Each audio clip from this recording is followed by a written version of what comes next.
সেদিন ভালো মতো সাজাতে তো বসিয়েছিলাম, কিন্তু সাজানোতে বসানোর পর এমন কিছু সিচুয়েশান তৈরি হয়েছিল হঠাৎ করে, যে না কোনো ভালোভাবে ছবি না ভিডিও কিছুই নিতে আমি পারিনি সেদিন।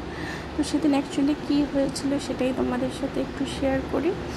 তো হাই এভরিওয়ান, তো তোমরা সবাই কেমন আছো? আশা করছি ভালো আছো, আমিও খুব ভালো আছি। Welcome back to my another video. আমার নতুন একটি ভিডিওতে তোমাদের অনেক অনেক স্বাগত। তো সেদিন যেহেতু একটা পার্টি মেকআপ নিতে আমার কাছে এসেছিলো, তো যেহেতু আমি বাড়িতেই সাজিয়েছি, আমার বাড়িতেইও এসেছিলো সাজতে, তো আমি বলেছিলাম তুমি 3টে সাড়ে 3টের দিকে আসো, আমি আরামসে তোমাকে রেডি করে দেবো। আর ওয়েদারটাও সেদিন বেশ ভালোই ছিল, বেশ গরমও ছিল সেদিন, তো অতটা টেনশন ছিল না।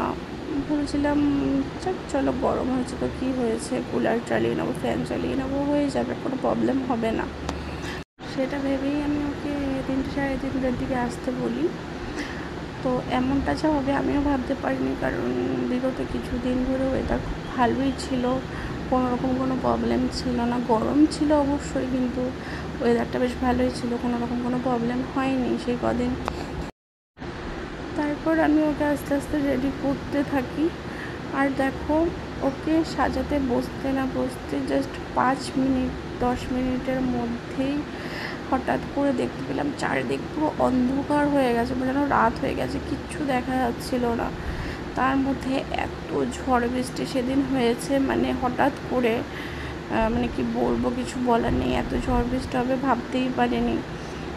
সঙ্গে সঙ্গে কারেন্ট চলে যায়, যা জোরে ঝড় হচ্ছিল, বৃষ্টি হচ্ছিল, মানে সেদিন প্রচণ্ডই ঝড় হয়েছে।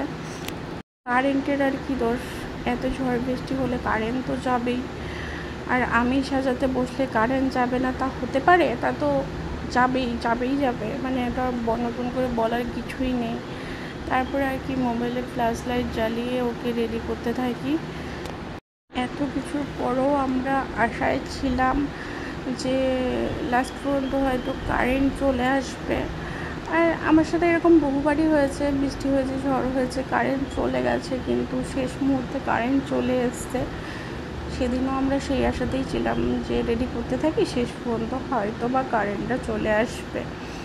তো ওর হাতেও একটা ছোটো ফ্যান ধরিয়ে দিয়েছিলাম, যেহেতু গরমও লাগছিল বৃষ্টি হলেও, তো তার জন্য ওই ফ্যানটা দিয়েও বেচারি হাওয়া খাচ্ছিল, আর ও আমার সাথে ডিসকাস করছিল যে কখন কারেন্টটা আসবে।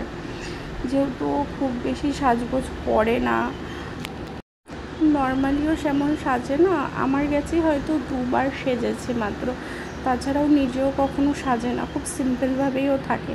তাই এর আগেও যখন সেজেছে ও ছবি তুলেছিল, আর এবারও আশা করেছিল যে অনেক অনেক ছবি তুলবে, অনেক ভালো ভালো পোজ দিয়ে অনেক কিছু করবে, তো সেই আশাতেই বেচারি ছিল। কিন্তু শেষ পর্যন্ত যে ওর সাথে এমনটা হবে আমিও ভাবতে পারিনি। আমি যতটা না কষ্ট পেয়েছি তার থেকে অধিক বেশি কষ্ট পেয়েছি যে ভালো কোনো ছবি তুলতে পারি। কারেন্ট না থাকলে কী করে হবে বলো ছবি, আর না কোনো ভালো ছবি, না ভিডিও, না হেয়ারস্টাইল, আমি কিছুই করতে পারিনি। ও শেষ পর্যন্ত ফ্ল্যাশ জ্বালিয়ে ওকে আমি রেডি করি।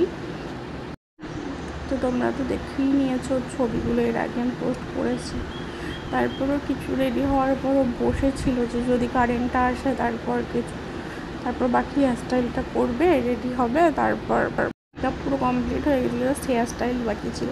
তো হেয়ারস্টাইলটা করে জাস্ট ওকে ছবি কিছু তুলবে। তো 6টা সাড়ে 6টা অবধি বসেছিল, কিন্তু শেষ পর্যন্ত কারেন্ট আর আসেনি, তো কিছু করার ছিল না, ওকেও বেরোতে হতো।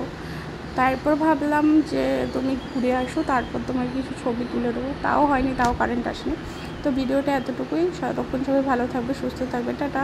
আবার দেখা হচ্ছে নেক্সট কোনো একটি